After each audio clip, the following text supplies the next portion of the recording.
Estoy entrevistando, pero sí quiero saber más de cómo te va con el proyecto de autopublicación. Ahorita va mal, pero bueno, estamos ya en vivo aquí en Ligas Revueltas. Pues vamos a hablar de este libro con su autor, las consustanciaciones. En lo personal no conocía esta palabra. Y estamos con su autor, el señor Matt Gleason. ¿Cómo estás, Matt? Bien. Gracias. Muy bien. Bueno, ¿cuánto tiempo llevas dedicándote ahora sí que a la literatura? ¿Cuánto tiempo llevo dedicándome a la literatura? Pues casi toda la vida, ¿no? Porque desde niño yo escribía cuentos y relatos y todo, pero profesionalmente o no profesionalmente, unas décadas. Soy traductor de literatura mexicana al inglés y corrector de estilo, y he escrito toda la vida. Ok.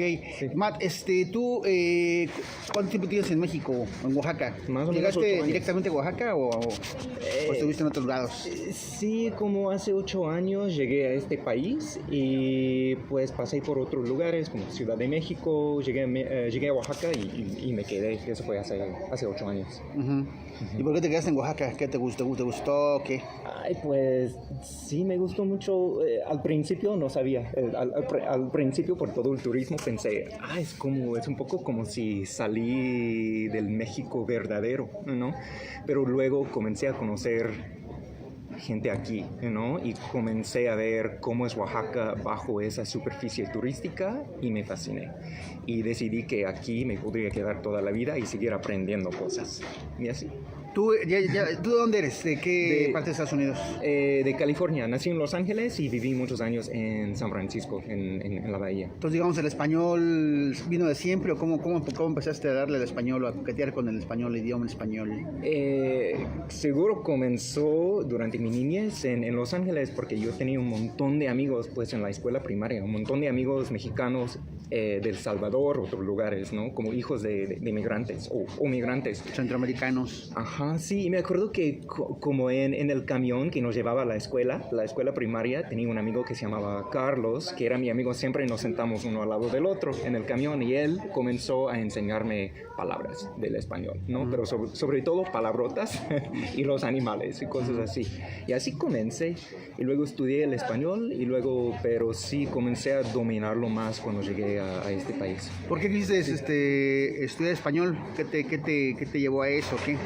Pues es muy normal en California, ¿no? Pues vas a la escuela secundaria y comienzas a estudiar otro idioma, y español es el idioma más útil ahí, porque como Los Ángeles, he escuchado, no sé bien qué es la estadística específica, pero dicen que Los Ángeles es la segunda ciudad con más hispanohablantes en el mundo después de Ciudad de México. No sé si es realmente así, pero tiene millones de hispanohablantes. Uh-huh. Y pues sí, es muy normal escoger el español como el idioma que vas a aprender en la secundaria. ¿Nunca viste? Porque bueno, también hay me acuerdo mucho luego cuando sé estas anécdotas, me acuerdo mucho una anécdota de Salma Hayek. Salma Hayek y un personaje ahí, gringo, ¿no? En algún momento creo que Salma Hayek, bueno, no, ¿cómo era? Sí, era una persona que se disfrazaba de mujer, algo así. Y entonces una de sus radioescuchas o televidentes, no sé bien, le escribió diciéndole pues que ella quería aprender español, no sé qué. Entonces ella le respondió, pero ¿por qué quieres aprender el idioma o quieres entender cómo habla tu servidumbre, algo así? Y entonces Salma Hayek le dijo, no sé qué. ¿Tú cómo ves esta cuestión? O sea, ¿tú nunca tuviste en mente este tipo de cosas? Digas como esa cuestión clasista. Clasista. Sí, claro, pues no me afectó mucho, porque yo sí veo que la realidad de Estados Unidos es que sí, el español sí es un idioma a veces de la gente más pisoteada, ¿no? Pero eso es por lo feo y gacho que hay en el clasismo de Estados Unidos, ¿no? Y pues yo siempre me sentía un poco incómodo en mi propia sociedad y no me gustaba ese clasismo. Y yo siempre tenía amigos mexicanos, amigos centroamericanos y también amigos africanos y amigos asiáticos, pues todo, y de muchas clases también, muchas clases sociales. Y pues creo que ese discurso clasista no me afectó tanto. ¿no? A mí me interesaba más hablar con la gente y también leer literatura en español, como, no sé, me interesaba por Julio Cortázar, cosas así, ¿no? Y pues sí es una realidad social en Estados Unidos, ¿no? Que hay esa división clasista, pero para mí no fue motivo para rechazar. De hecho, quizá me atraía más al español porque ahí estaba la vida verdadera. En ese sentido, entonces te volviste un traductor del español al inglés. Sí, pero eso fue solo después de llegar a México, cuando me sentía más como posicionado para ser traductor, ¿no? Con un pie en un mundo, o un pie en un idioma y un pie en otro idioma, de veras como atravesando los dos lados de la frontera. Sí. Entonces, ¿qué te hizo decidirte a venirte a México? Es una larga historia, pero básicamente quería irme de Estados Unidos, ir a otro lado, y una serie de aventuras y contratiempos. Llegué a México con un vuelo de ida y no de vuelta y decidí quedarme. Pero fue un proceso muy largo, pero fue un poco aleatorio y solo fue gracias a tener algunos amigos aquí, o sobre todo un amigo, ¿no? Que me invitó a visitar y luego me quedé.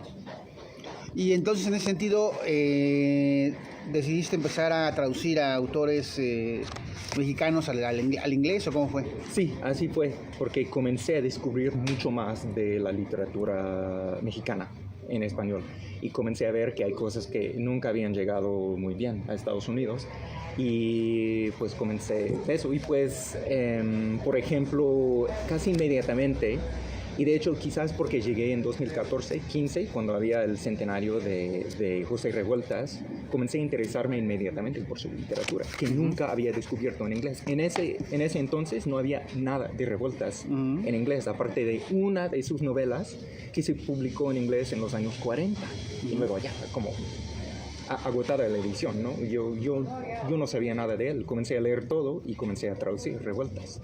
Y justo un año después, otras traductoras publicaron El Apando en inglés y yo con unos amigos que tienen una editorial pequeña en Estados Unidos publicamos Los Días Terrenales. Pues así fue por ese proceso de descubrir cosas que no conocía antes. Y entonces también aquí también dice que hiciste una traducción de The Housewits and Other Stories de Amparo Dávila. ¿Cómo fue ese proceso? Sí, The House Guest and Other Stories, que es decir, El Huésped y otro, que El Huésped, que es como el cuento más famoso quizá de Amparo Dávila. También descubrí Amparo Dávila y una colega traductora que conozco en Estados Unidos me comenzó a como sondear la idea de trabajar juntos. Pero ella no quería decirme quién, ¿no? Porque ella tuvo la idea, no quiere que yo le robara la idea, ¿no? Dijo, oye, ¿quieres colaborar en algunas traducciones? A ver, todavía no te voy a decir quién, pero es una escritora muy buena que escribe un poco sobre lo sobrenatural, cuentos de terror un poco, y es un poco como fue poco conocida o durante unos años como abandonada y no se conoce en inglés. Y yo dije, pues me late, pero ¿quién es? ¿Quién es? Sería Amparo Dávila, ¿no? Porque apenas había descubierto también Amparo Dávila gracias a unas amigas que conocí aquí en México. Y dijo, sí, tienes razón, es Amparo Dávila, pues vamos a darle. Y comenzamos a trabajar juntos, Audrey Harris y yo, en las traducciones de Amparo Dávila. Y publicamos un cuento en The Paris Review, que es como la revista más importante y mamona donde he publicado en mi vida. Y llamó la atención. ¿En San Francisco? No, se llama The Paris Review y se basa en Nueva York, pero comenzó en París. Tiene toda una historia de décadas y de hecho como al principio creo que tenía dinero del CIA de Estados Unidos. Bueno, hay todo un de la CIA. Sí, de la CIA. Que pues no sé, hay toda una historia chistosa. No sé si que fue un operativo de la CIA, pero creo que le dieron dinero como un tipo de como propaganda cultural o algo así. Pero comenzó hace décadas en París, llegó a ser una revista literaria súper importante y como dije, como a veces un poco como ¿Es un snob? poco mamona. No es snob, pero sí como... Elitista. La gente es snob y elitista, sí lee esa revista, pero publican cosas muy buenas, ¿no? Y pues esa revista, que tiene mucho alcance, publicó un cuento de Amparo Dávila, y eso llamó la atención a la editorial New Directions, que nos escribió diciendo, oigan, ¿hay más cuentos de Amparo Dávila? ¿Existen más? Y pues comenzamos a traducirlos. Ok, ¿y cómo es, qué es lo que tiene que tener la traducción español-inglés? O sea, ¿qué es lo que no se debe perder? Tú como traductor buscas que se mantenga, que se respete. Es una pregunta bien interesante, pues no sé, la traducción es todo un arte, ¿no? Es una cosa muy compleja y creo que es una cosa que siempre vamos a necesitar, sobre todo en la traducción literaria, siempre vamos a necesitar seres humanos que lo hagan y no solamente programas y máquinas. Claro, Google, ¿no? Sí, exacto, que sirve para hacer ciertas cosas, pero no sirve para todo, sobre todo la literatura. Yo creo que se necesita la sensibilidad humana. Y un traductor o una traductora tiene que ser el lector o la lectora más sensible de las palabras del autor o el autor original que exista, ¿no? Yo como traductor, si estoy traduciendo Amparo Dávila, digamos Amparo Dávila, yo tengo que leer y releer docenas de veces sus textos, ¿no? E intentar de veras como escuchar lo que está diciendo y por qué escogió cierta palabra y no otra palabra y cuáles son los efectos, porque no puedo saber qué pensaba Amparo Dávila si no puedo hablar con ella, que ahora desafortunadamente es imposible. Y pues tengo que saber cuáles son los efectos de cada palabra, de su manera de formar una oración, etcétera, etcétera, ¿no? O su manera de construir la narrativa. Y tengo que ser súper, hiper sensible e intentar traducir o trasladar esos efectos al inglés. En el caso de José Revueltas, ¿qué es lo que te concentraba en la traducción? Pues me encanta Revueltas, en parte porque es maximalista, es demasiado, es barroco, es tan oscuro, es demasiado, es cargado de dolor y también de muchos adjetivos. Y era como cómo hacer ese efecto, ¿no? De maximalismo, de demasiado, ¿no? Que él tiene con su lenguaje, con su manera de contar un relato, una narrativa. Y traducir esa casi como sobrecarga, esa atmósfera al inglés, que tiene como otras reglas de sintaxis, ¿no? Y pues se tiene que formar oraciones, enunciados y frases de otra manera a veces, pero cómo seguir con ese estilo, ¿no? Y también cómo hacer que no se pierda todo el contenido político que hay, aun cuando sus relatos son un poco más como estilo noir, negro, ¿no? Y que a veces él no habla del comunismo, a veces él no habla directamente de la política, pero hay un subtexto, hay lo político y el comunismo siempre está subyacente. Ok, entonces bueno, llegamos a las consustanciaciones. Las consustanciaciones. ¿Qué significa esto? ¿Qué significa esta palabra? Las consustanciaciones. Pues tomé la palabra, es una palabra que viene del contexto religioso, teológico, cristiano y católico. El libro no es religioso ni teológico, uso la palabra de otra manera, pero viene de la idea que era un conflicto cuando surgió el luteranismo hace siglos, un conflicto sobre qué era la naturaleza de comulgar, de la Eucaristía, ¿no? Y los católicos decían que era transustanciación, viene de sustancia, ¿no? Transustancia, y es decir que el pan y el vino se convierten de veras, ya no son pan y vino, son el cuerpo y la sangre de Cristo. Y los luteranos comenzaban a decir, no, es consustanciación. Con y sustancias. Es que las sustancias, múltiples sustancias se conviven en la misma cosa. Y pues es pan, pero también es el cuerpo de Cristo. Es vino, pero también es la sangre de Cristo. Y pues es la idea de múltiples... Sí, es súper denso. Y lo loco es que hace siglos la gente en Europa tenía guerras que tenían que ver con eso, con esas cuestiones. Se mataban entre sí por cuestiones de este tipo. Pero eso también es no solo por la cuestión religiosa, sino por como el poder político, ¿no? Que se aliaba con cuestiones religiosas. Bueno, para no desviarme demasiado, yo tomo la palabra no en un sentido religioso, pero como metafórico, como sustancias que cohabitan, que conviven, y pues si tenemos lenguaje figurativo, ¿no? Una metáfora, estamos hablando de dos cosas al mismo tiempo. O quizá puede ser que cuando ingerimos una sustancia, esa sustancia está dentro de nosotros, en nuestros cuerpos, y somos nosotros, pero esa sustancia está ahí afectándonos. Ah, caray. Entonces, ¿este libro lo empezaste en español desde el inicio o también en inglés? ¿Lo empezaste a traducir o cómo fue? No, esos textos comencé a escribir hace una década o más, en inglés, cuando todavía vivía en San Francisco, California.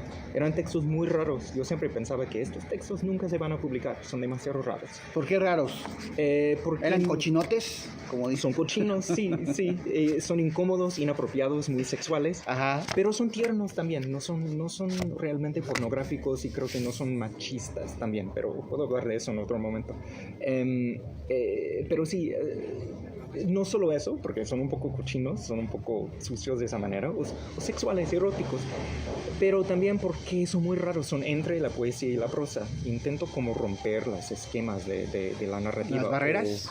O ir más allá de los límites normales y tradicionales de la narrativa. Y pues yo siempre pensé que iban a ser imposibles de publicar.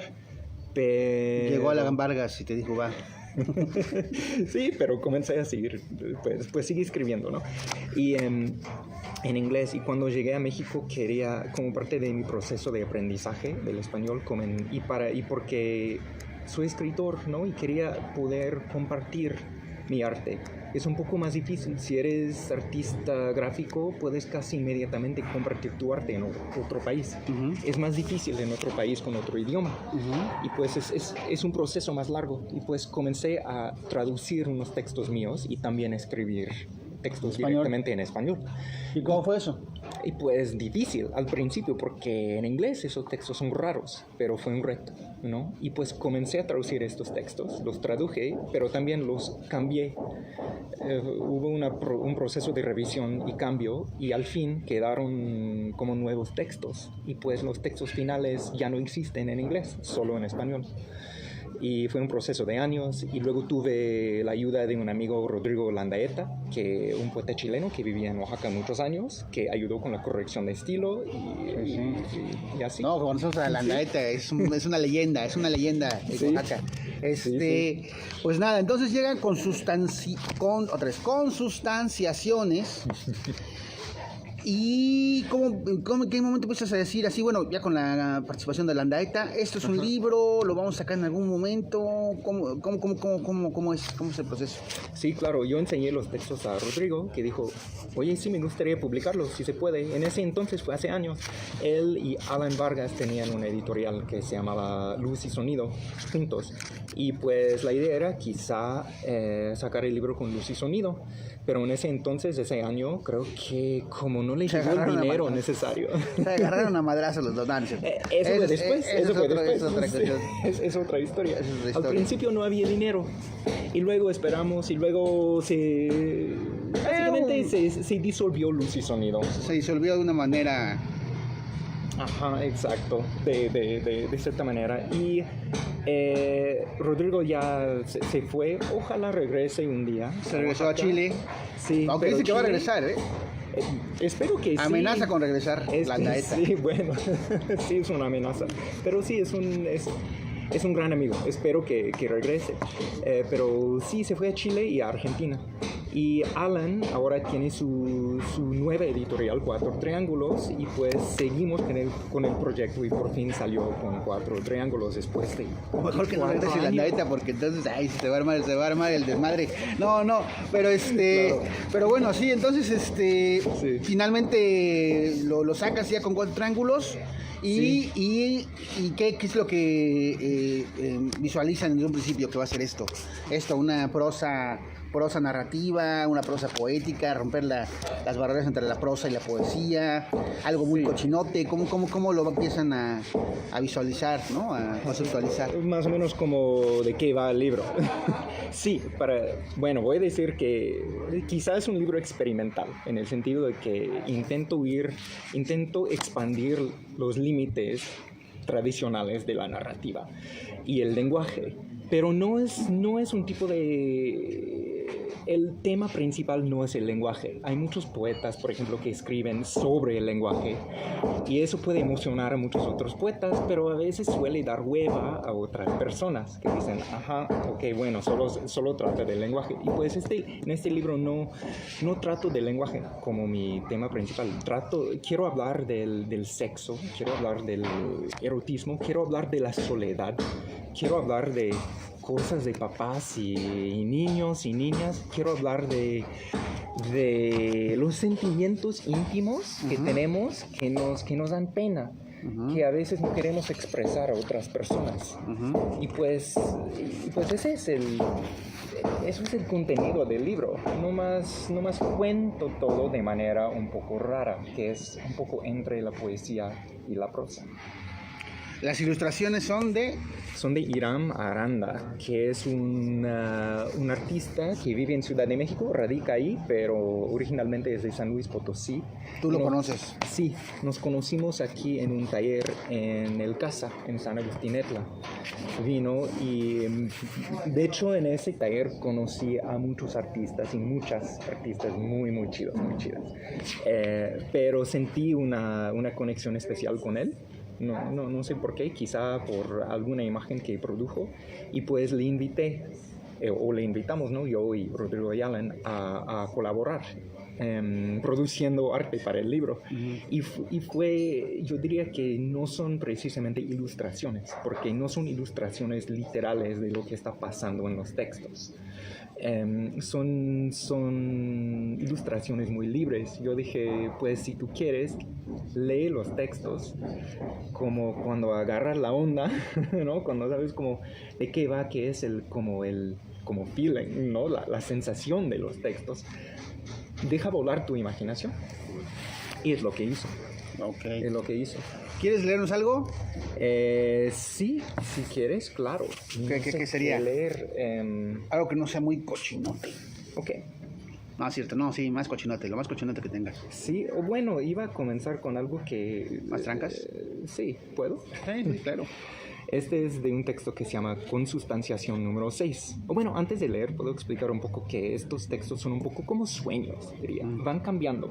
Cada texto es un párrafo largo y va cambiando de personajes, cambia de escenario, como cuando estamos soñando, siempre cambia de personajes y de escenario de manera muy no lineal. Y así son los textos. Y también como los sueños, cosas muy profundas surgen, ¿no? Así es la idea. Y pues voy a comenzar con uno que no es tan cliché. Consustanciación número 6. El niño solo quiso imitar a sus padres, que tomaban cápsulas de vitaminas cada mañana.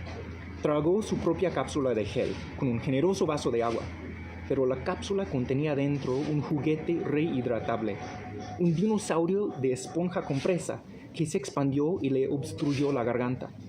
Su papá tuvo que realizar la maniobra de Heimlich, pero su recuerdo de la aplicación correcta era borroso, y sus primeros intentos, llenos de pánico, violentos, antes que el nudillo del pulgar diera por fin con el sitio preciso, se repitieron luego en su mente de manera obsesiva.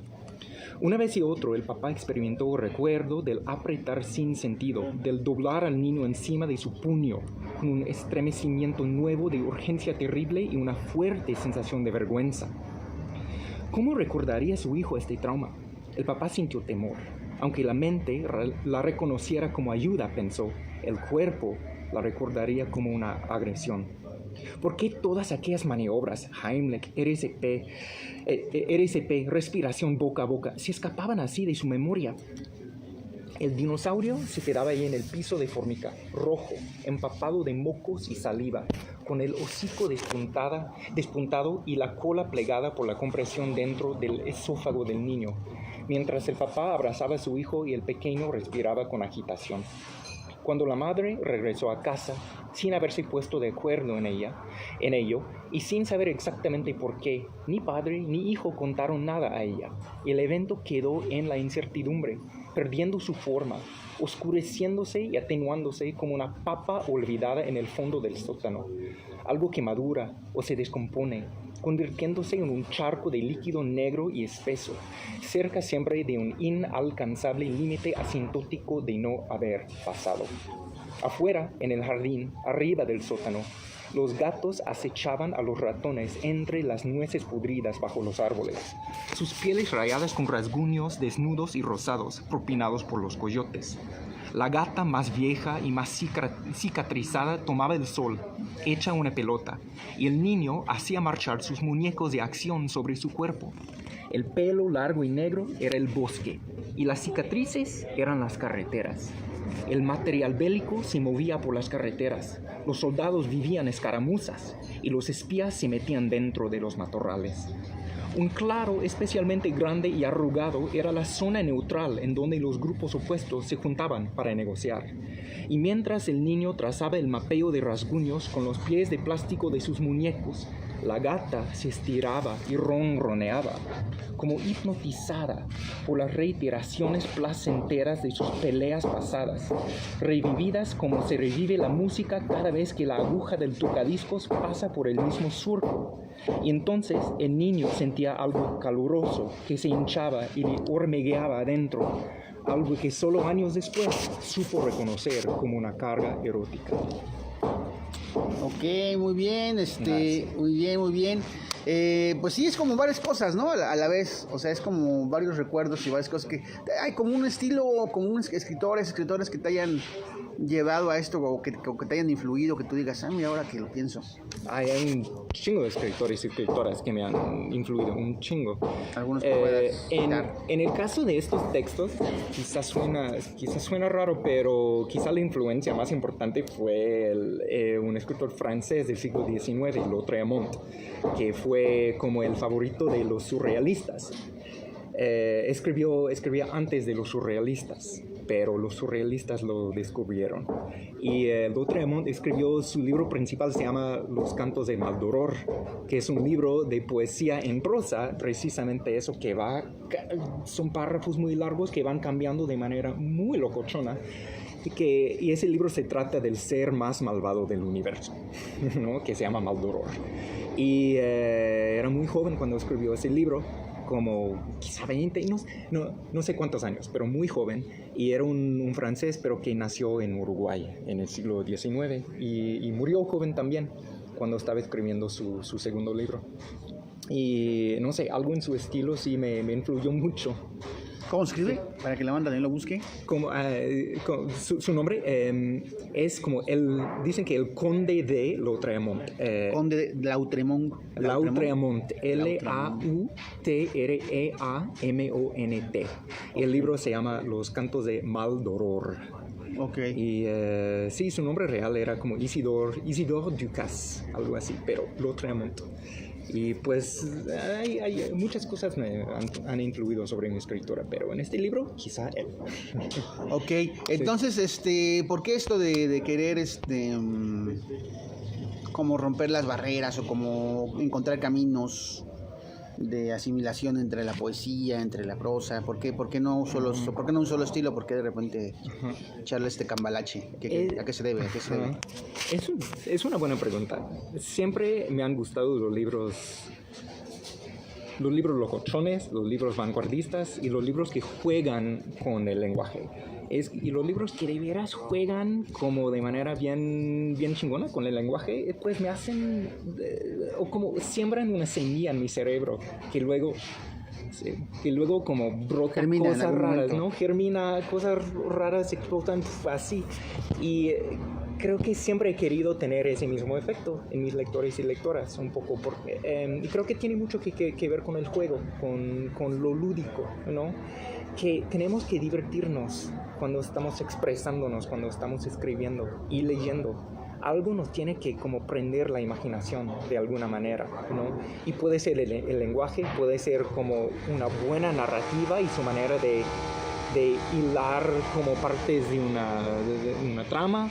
Pues hay mil maneras, ¿no? Pero a mí siempre me ha gustado como los libros que son difíciles de clasificar, los libros que hacen cosas nuevas, pero sí me hablan directamente a la imaginación. Sí. Ok, pues pasando pues tal vez sobre el mismo tema. Recuerdo que coincidimos ahorita el sábado antepasado, en un tianguis literario que organizamos, ¿no? Que de hecho Cuatro Triángulos también estuvo. De hecho presentaste tu libro ahí, ¿no? En ese tianguis literario autónomo y popular. Ajá, sí. Pero bueno, este tianguis también se realizó entre las personas que participamos, Sí. como una especie de respuesta a una problemática que ahorita pues está muy muy presente en la ciudad, ¿no? El país, que es la gentrificación. Y entonces de repente sí, cuando la banda empieza a hablar de gentrificación, entonces dices, o te dicen, no, pues estás siempre hablando de la gentrificación, y invitas a la transmisión a gente que habla inglés, ¿no? Entonces, ¿tú cómo ves este tema? Porque además, como alguien pues, que ha vivido ya 8 años, que tiene 8 años viviendo en México, ¿cómo ves el tema? ¿Cómo ves esta nueva realidad, esta nueva turismo, pues digamos, extremo, y además pues todo terreno que apabulla? Entonces, ¿cómo ves? Ay, qué buena pregunta, porque es un tema que me llama la atención y donde he pensado mucho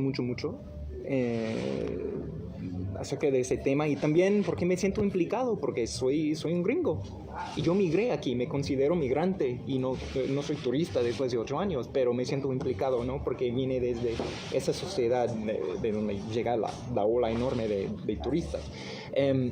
Yo creo que hay dos cosas que están pasando. Una cosa es la gentrificación y otra cosa es la turistificación. Y de hecho, como tengo un pequeño grupo, formo parte de un grupo de estudio pequeño con mi esposa Silali, con otro amigo, ¿no? Y estamos hablando precisamente de esos temas. Y la gentrificación sí es cosa de como una clase social más pudiente llega y desplaza a los habitantes originales, ¿no? Pero luego hay la turistificación, donde los habitantes y las habitantes están desplazados simplemente ni siquiera por gente que vive aquí, sino por turistas, por gente que está de paso. Y Los Airbnb. Sí, y es un fenómeno relacionado con la gentrificación, pero quizá es distinto, porque te quedas con una ciudad museo, con una ciudad vacía, donde ni siquiera hay personas que viven en las casas, son Airbnbs. Y pues lo veo como algo que está destruyendo totalmente el tejido social de Oaxaca, y algo que está también destruyendo la capacidad que está causando problemas enormes para la infraestructura. La gente que vive aquí no tiene agua, no tiene recolección de basura, y parece que los turistas son una aristocracia que está nomás de paso, pero son una aristocracia que acaparan todo. Y pues es algo que no solo está pasando en Oaxaca, está pasando en muchos lugares. En Ciudad de México está brutal también el asunto. Sí, y yo antes de venir a Oaxaca, yo vivía en San Francisco, que vivía un proceso bien fuerte y cabrón de gentrificación y un poco de turistificación, pero más bien gentrificación. Y en mis últimos años en San Francisco, las rentas se triplicaron. Vimos la llegada de Airbnb, vimos la invención de Airbnb, ¿no? Que desde un principio Airbnb era cosa de mentiras. Compartir, güey, no es compartir, es una manera de sacar plusvalía capitalista, ¿no? Y pues vi que todos mis amigos fueron desplazados de San Francisco. Y yo, cuando por fin dejé mi departamento, ya me sentí desplazado también, porque ya no podía encontrar un nuevo departamento dentro de mis recursos, porque yo trabajaba en una librería, ¿no? En ese entonces, ¿cuánto me van a pagar? Y vi ese proceso, y el mismo proceso es como, casi como me siguió aquí a Oaxaca, pero no me siguió, es algo que está pasando en todo el mundo, creo, y tiene que ver con con ¿La policía? Con el sistema capitalista y su manera de manejar la vivienda, los sueldos, todo, ¿no? Y la otra cosa que voy a decir es que sí me siento implicado, me tengo que preguntar, pero si yo estoy ayudando a gentrificar a Oaxaca, porque yo llegué desde otra economía más fuerte, digamos, ¿no? Donde yo llegaba con los pocos ahorros que tenía, que era casi nada en ese entonces, eran al menos en dólares y no pesos, lo que da una ventaja, ¿no? Y tengo acceso a ciertos trabajos, hago parte de mi trabajo aquí en Oaxaca en pesos, ¿no? Y otra parte en Estados Unidos y me pagan en dólares, es como entre los dos, y pues eso me da cierta ventaja. Y pues soy gentrificador, quizás sí, ¿no? Pero siento que la respuesta para mí es decir que vivo aquí, no estoy aquí de paso, y intentar tener o sentir un compromiso con este lugar, ¿no? Donde vivo, y que me tienen que buscar por o si la gente me va a juzgar será sobre si de veras estoy viviendo ese compromiso o no, ¿no? Si estoy como creando lazos con la gente acá en Oaxaca, si estoy creando lazos más horizontales, no estoy como creando una diferencial de poder diciendo, pues yo voy a como buscar, no sé, como hacer mucho dinero en la economía gringa y luego invertir en una casa y hacer un Airbnb o algo así. No, eso no sería un compromiso con este lugar. Y pues para mí el compromiso es tener amigos aquí. También hablar en español, y escribir en español y publicar en español, que reconozco que también es un idioma colonial, ¿no? ¿Por qué colonial? Porque es un idioma colonial. Porque se impuso originalmente claro. por la colonización. Claro. Pero hoy día es la lengua materna de la mayoría de la gente que nace en Oaxaca de Juárez, ¿no? Y pues me parece como lengua franca tiene mucha legitimidad en México, y el inglés no. Para mí como el uso del inglés es como un ejercicio de poder, diciendo, pero como el inglés está ligado con el dinero y el poder, vamos a hablar inglés, ¿no? Claro. Pero hay que reconocer que hay muchas lenguas originarias en México y en Oaxaca que se hablaban aquí antes del español. En ese sentido, entonces, porque también hay como luego lo gacho de esta onda turistificadora, gentrificadora, pues que la banda que viene son no sé, pues sí, banda que no sé, bueno, en el retiro, ¿no? Ya con un fondo de retiro asegurado, que no tienen la menor intención de aprender español o de integrarse a las dinámicas de la gente que vive aquí, que es de aquí, ¿no? Sino, pues sí, como de apabullar, como de hacer una realidad aparte en torno al poder, pues, de su moneda, en torno al poder de sus dólares, en torno al poder de, pues, esto, de su idioma, ¿no? De esta onda de que todos quieren hablar inglés para ganar en dólares. Entonces, ¿tú cómo ves? ¿Cuáles podrían ser? Porque se dice mucho, bueno, ya denuncian el asunto, lo mencionan, todo esto, pero ¿cuáles podrían ser las Buenas tardes. Disculpe. Perdóname la molestia.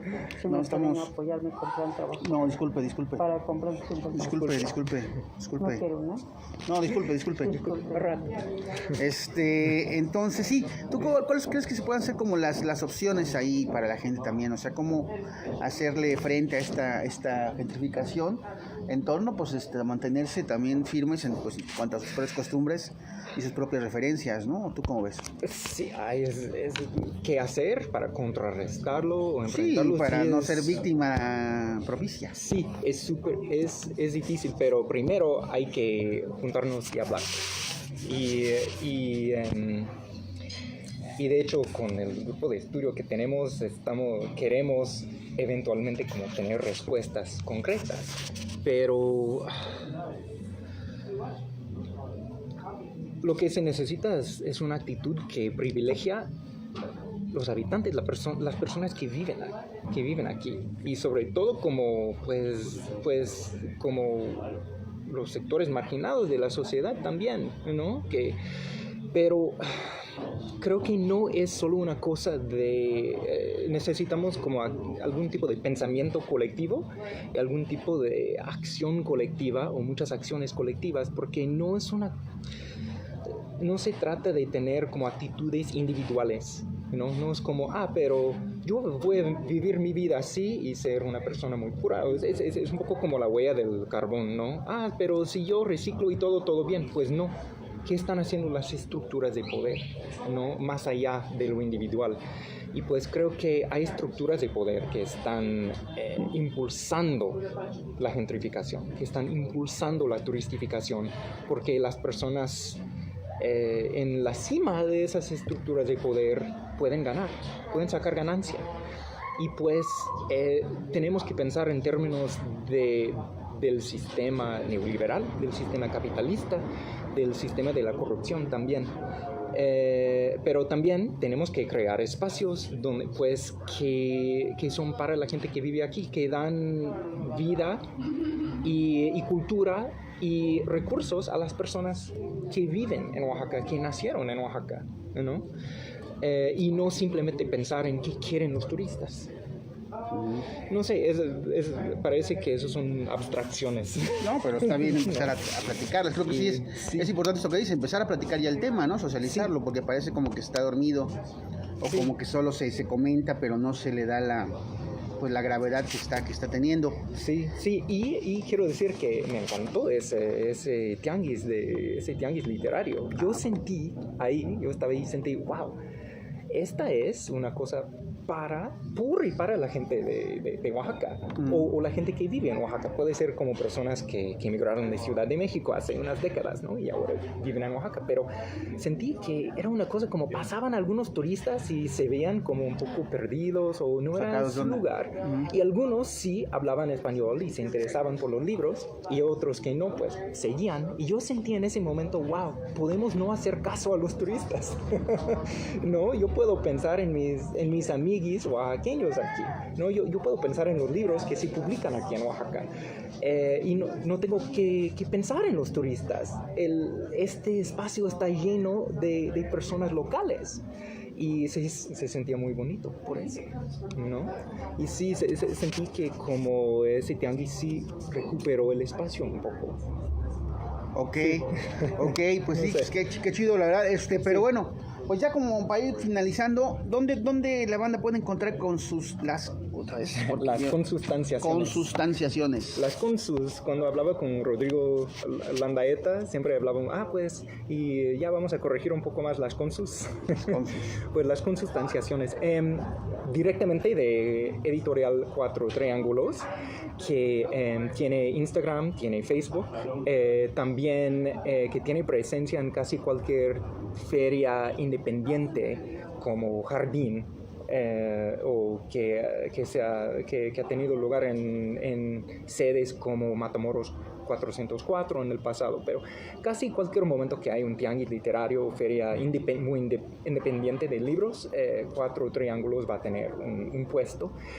También en el Anhelo, y creo que en la librería Aramburu también. No sé si ya llegaron los libros ahí, pero íbamos a dejar unos libros así, o directamente conmigo, aunque no uso redes sociales. No uso redes sociales, está cañón que te localicen, entonces. Sí, pero te encuentran en la calle, dan su libro. Bueno, por las redes sociales de Cuatro Triángulos o mgleason23@yahoo.com. Ese es tu. Ajá, sí. mgleason23@yahoo.com. Si alguien quiere el libro y me escribe por correo electrónico, sí contesto. Ok, pues, Gleason es un apellido como irlandés, ¿no? Hay un actor que se llama Brendan Gleeson, que tiene hijos que también se apellidan Gleason. Es irlandés, ajá, sí. ¿No? Sí, la familia de mi papá es de origen hace generaciones de Irlanda. Órale. Sí. Y ya si has visto este actor Brendan Gleeson, es muy bueno, ¿no? Sí, claro. Y creo que hay dos maneras de escribir el nombre. Y creo que él escribe su nombre de la misma manera que... Sí, ¿no? Doble E. Sí, doble E. ¿O cuál es la otra manera? Pues EA. Y hay un Peleazo. actor más Jackie viejo, Gleason. Jackie Gleason, ¿no? Jackie Gleason, Sí, claro que exacto. sí, claro que sí. Pues es nombre de actores, no sé. Nombres de actores, ¿no? Nombre de aquí de creador.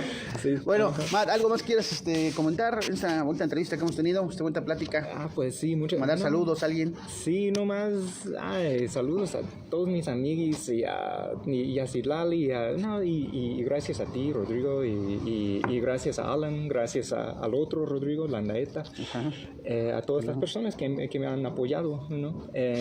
Y sigue más libros. Sí. Estás escribiendo.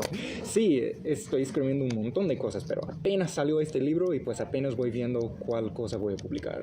Ok, después. novelas, ¿tú qué quieres escribir de todo? Tengo muchos cuentos en español y en inglés y pues ya voy a ir organizándome para publicar más. Mientras tanto, este libro salió hace una semana y media. Es muy, muy nuevo y pues todavía es este libro que me emociona y pues sí, si les interesa, en El Anhelo, Librería Aramburu, Cuatro Triángulos directamente, en las ferias del libro o conmigo. Sí, pues de repente, algo que se me ocurrió, al escritor gringo, bueno, estadounidense, ¿no? Gabachón, de repente la referencia es Malcolm Lowry, ¿no? Malcolm Lowry, así alguien que viene a perderse aquí claro. a Oaxaca, que viene no, hasta ponerse hasta la madre, ya hasta morir, es una cosa como ya como... Pues sí, como decadente, pero como de ensueño, pues, ¿no? Una ensoñación Ajá. decadente, Ajá. llena de bonitos cielos, pero también al final te vas a ir a la chingada. Para ti, ¿qué ha sido Oaxaca en ese sentido? O sea, como escritor, o sea, ¿sí ha sido esta situación exótica pues no sé, de la perdición, ¿no? Ajá. O tú cómo has visto Oaxaca, ¿no? Pues sí, estamos hablando de dos cosas, la perdición y también lo exótico, ¿no? Pero tengo muchas cosas que decir sobre eso y sobre Malcolm Lowry, sí puedo, pero primero, yo no quiero exotizar a Oaxaca, ¿no? Siento un compromiso, es el lugar donde vivo, es un lugar donde tengo ya la mayoría de mis amiguis y pues para mí no es exótico, pero sí es bien interesante, ¿no? Y es bien variado y hay muchas sociedades, muchas culturas, pues todo. Como vas a otra parte pues vas a la sierra y otra parte de la sierra y son mundos muy distintos y pues sí es distinto, pero no quiero exotizar a Oaxaca. Yo vine aquí buscando un sentido de comunidad que no tenía en la sociedad de Estados Unidos, quizá por el capitalismo y las redes sociales, no sé.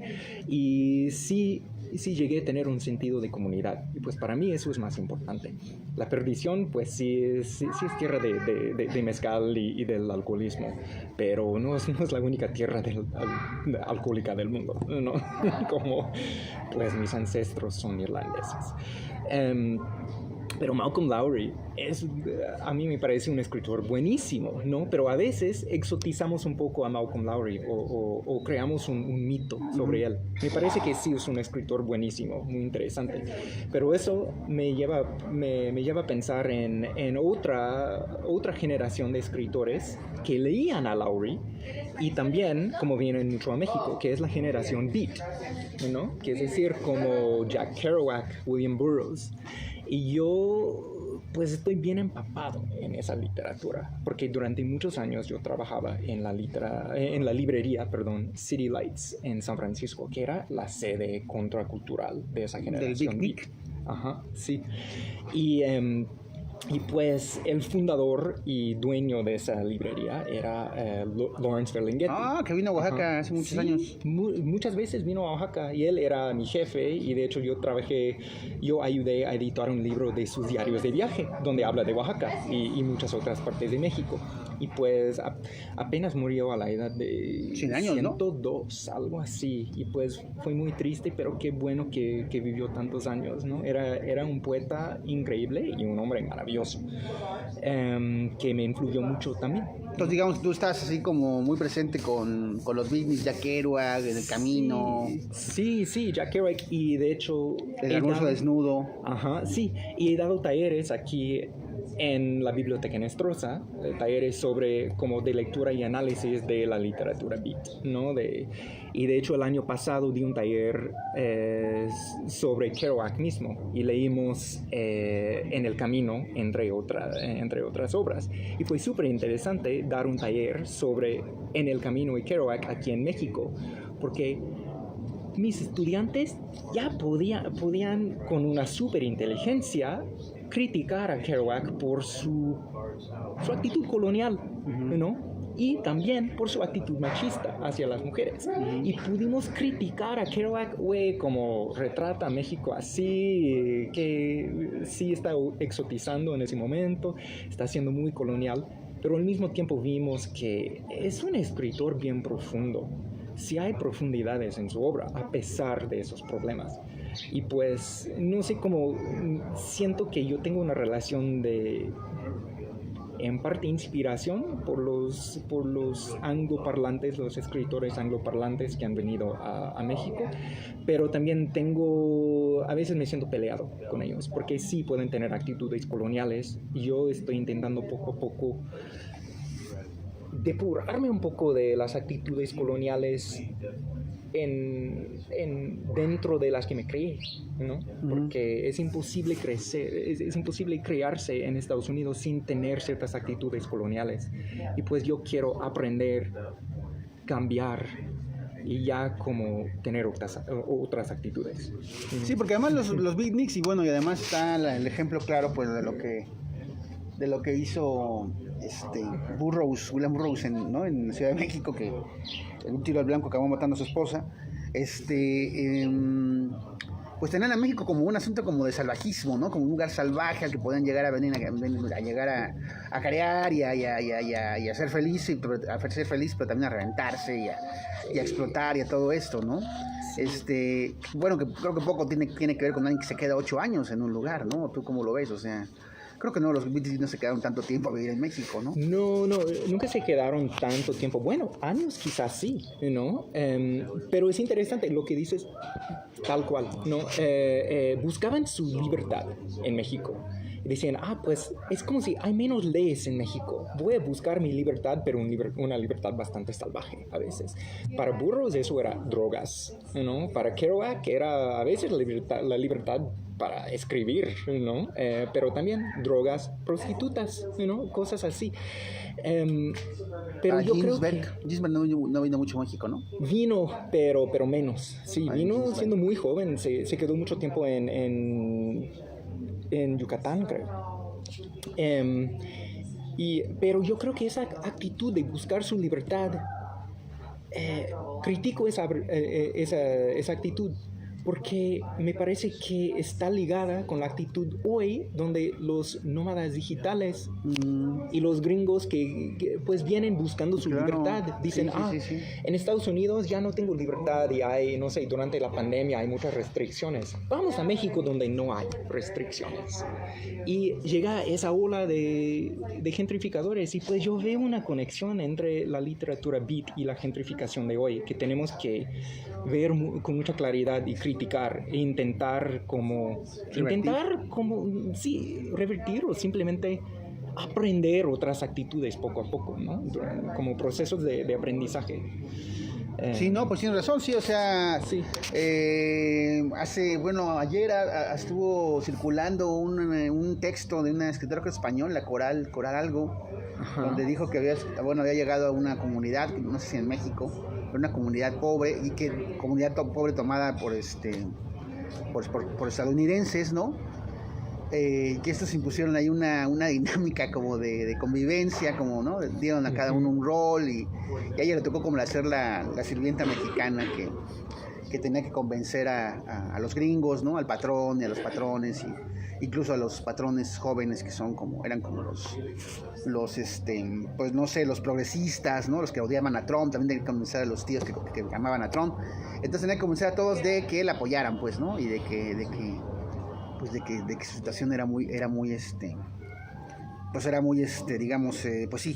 comprometida económicamente hacia su futuro. Y bueno, lo que voy es que este tipo de juegos pues ya está cabrón. O sea, sí, ya cuando ves que ya empiezan como a repartirse dinámicas de convivencia que lleven a una sana explotación, pues entonces dices, ay cabrón, o sea, entonces esto no va a parar, y esto no se va a detener, pues como con los beatniks, ¿no? En la mera exotización del salvajismo mexicano, sino es un asunto pues de venir, llegar, quedarse y a ver qué pedo, bueno, porque ya, o sea, es como, vamos, no sé.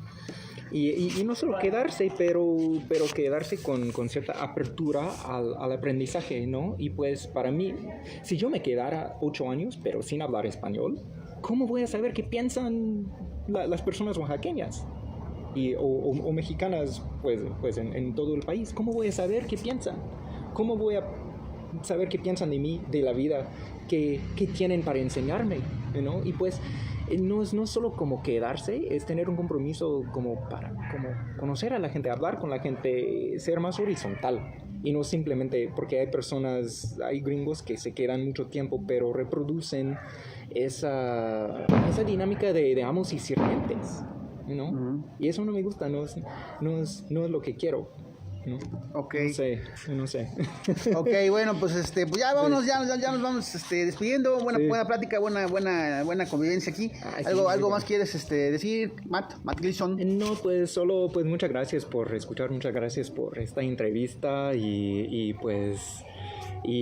no, pues que viva la imaginación libre. Que viva la imaginación libre. Sí. Va, pues nos seguimos viendo, gracias.